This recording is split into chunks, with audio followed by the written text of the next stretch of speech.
Good afternoon, guys. Welcome sa Beast Mode Part 4, Chapter 6, Version 5.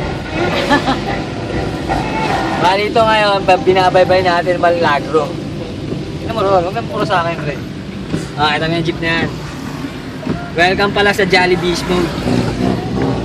Jolly Beast Mode kasi kami, mahilig kami sa Jollibee. Yan jeep na yan, nakita mo yan.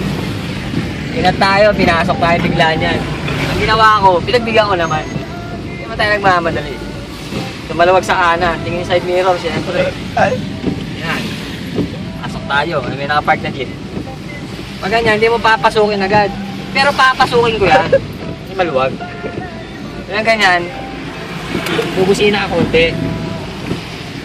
Pag andun Jolly Beast Mode tayo, nakakayak pa yung kanta namin, dude.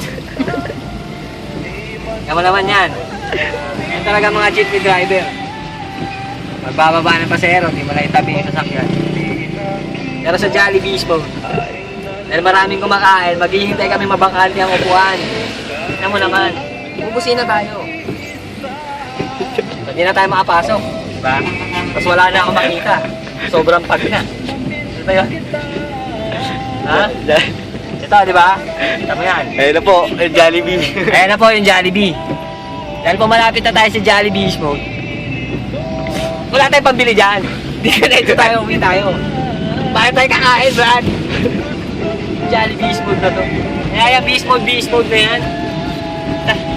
Kagaguhan yan. Okay naman, bigla sila pumapasok, di ba na nagsisignal, di ba? Mukong talaga yung mga ganyan. Basta ganyan yung tsura na sasakyan. Sabihin, sira yung signal light niya. Ito, wala umabol sa akin. Naupat na yung cellphone ko. Peace out. Bye-bye.